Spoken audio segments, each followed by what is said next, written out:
Hello दोस्तों, next step channel में आप सभी लोगों का स्वागत है। हमारे चैनल में आपको वेरियस गवर्नमेंट एग्ज़ाम की नोटिफिकेशन के बारे में बताया जाएगा। आज हम बात करेंगे एसबीआई पीओ की नोटिफिकेशन के बारे में। तो एसबीआई पीओ की नोटिफिकेशन 18 जून को रिलीज़ हुई थी, जिसमें वैकेंसीज़ बता रखी है 1500 वैकेंसीज़ बता रखी हैं यहाँ पे, जो यहाँ पे आपका लिखा भी है join SBI as probationary officer. 1500 vacancies आई है, जो कि इस साल ज़्यादा वैकेंसीज़ आई है।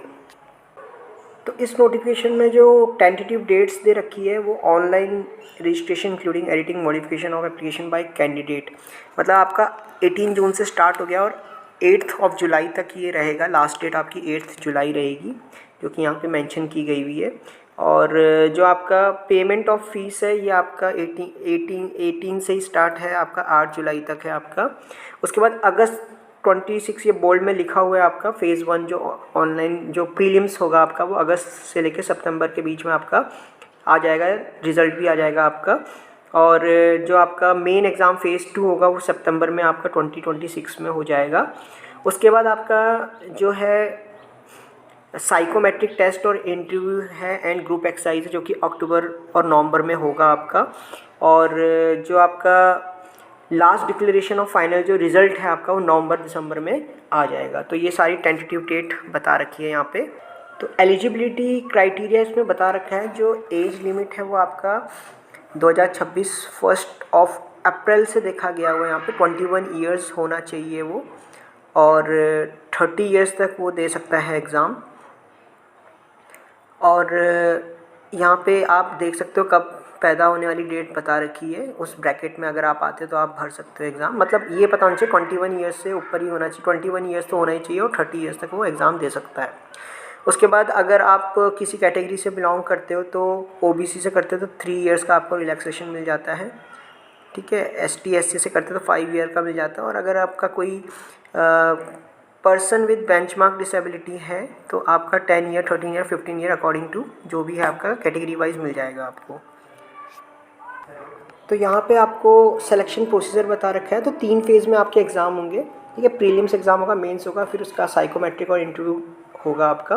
तो जो फर्स्ट फेज़ है आपका प्रीलिम्स एग्ज़ाम है, इसमें एसबीआई ने 2025 में थोड़ा पैटर्न चेंज किया था प्रीलिम्स का, ठीक है। तो प्रीलिम्स में क्या है आपका इंग्लिश लैंग्वेज जो है वो 40 क्वेश्चन आएंगे इसमें आपके।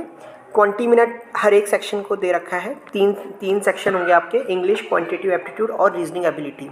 तो इंग्लिश के आपके ज़्यादा बढ़ा दिए हैं क्वेश्चन, यहाँ पे मार्क्स भी ज़्यादा है, ठीक है। 40 क्वेश्चन होंगे, 40 मार्क्स का होगा। क्वांटिटेटिव एप्टीट्यूड के क्वांट मतलब मैथ्स आपके 30 क्वेश्चंस होंगे, जो कि 20 मिनट्स में आपको देने पड़ेंगे। और रीजनिंग एबिलिटी जो मेंटल एबिलिटी है आपका, वो आपका 30 क्वेश्चंस होंगे, 20 मिनट में आपको देना पड़ेगा। तो टोटल क्वेश्चंस जो है, नंबर ऑफ क्वेश्चंस है वो आपके 100 है। और आपको 1 घंटे का टाइम मिलेगा, जो कि कंपोजिट नहीं है, सेक्शन वाइज है। हर एक सेक्शन 20 मिनट, उसके बाद वो सेक्शन गायब हो जाएगा। उसके बाद आपका प्रीलिम्स के बाद आपका अगर आपका सेलेक्ट होता है, सिलेक्शन होता है, आप उसमें क्वालिफाई प्रीलिम्स निकाल लेते हो, तो आपका यहाँ पे मेन एग्ज़ाम होगा, सेकंड फेज़ जिसको बोला गया हुआ है, जो कि आपका एक तरफ से जो ऑब्जेक्टिव टाइप है वो 200 मार्क्स का होगा, जिसमें आपको यहाँ बताया रखा है यहाँ पे कि रीजनिंग एंड कंप्यूटर एप्टीट्यूड जो कि है 40 क्वेश्चन आएंगे, जो कि 60 मार्क्स का आपका होगा और 50 मिनट आपको उसके लिए मिलेगा। फिर आपका दूसरा है डाटा एनालिसिस इंटरप्रिटेशन, डीआई और डाटा एनालिसिस होगा आपका, डाटा इंटरप्रिटेशन डाटा एनालाइज, जो कि आपके 30 क्वेश्चन होंगे और आपको 60 मार्क्स का वो होगा, 45 मिनट्स आपको मिलेंगे उस सेक्शन के लिए। देन आपका थर्ड बता रखा है जनरल अवेयरनेस होगा, इकोनॉमी होगा और बैंकिंग नॉलेज होगा, जो कि 60 नंबर ऑफ क्वेश्चंस होंगे और 60 मार्क्स का स्कोरिंग हो सकता है ये आपका, जो कि 45 मिनट आपको मिलेंगे।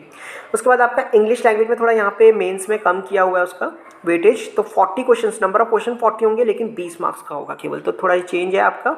और 40 मिनट आपको इसके लिए मिलेंगे। तो टोटल नंबर ऑफ क्वेश्चन 170 होंगे और मार्क्स जो टोटल होगा वो 200 मार्क्स का होगा, 3 घंटे का पेपर। उसके बाद आपका इसी के बाद आपका डिस्क्रिप्टिव पेपर होगा, जिसमें आपको ईमेल लिखने के लिए शायद से 2 क्वेश्चंस में से 1 क्वेश्चन करना पड़ेगा, ऑप्शंस मिलेंगे आपको। ऐसी सिचुएशन एनालिसिस 3 क्वेश्चन आएंगे आपके, इसमें भी आपके 2 क्वेश्चन मिलेंगे, जिसमें से 1 आपको करना पड़ेगा, डिसाइड कौन सा करना है आपको।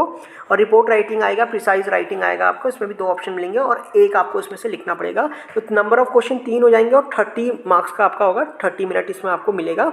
तो ओवरऑल मिला के जो ऑब्जेक्टिव टाइप है वो 200 है और जो 30 मार्क्स का डिस्क्रिप्टिव है, तो 230 मार्क्स का आपका पूरा पेपर हो जाएगा, जो कि जिसके लिए टाइम आपको मिलेगा 3 घंटा 30 मिनट आपको पूरा टाइम मिलेगा इसमें, ठीक है। ठीक है। तो ये आपका सेकंड फेज़ आपका मेन एग्जामिनेशन है। उसके बाद आपकी कट ऑफ जो भी निकलेगी, इस कट ऑफ के बेस पर आपका फिर आपका इंटरव्यू होगा।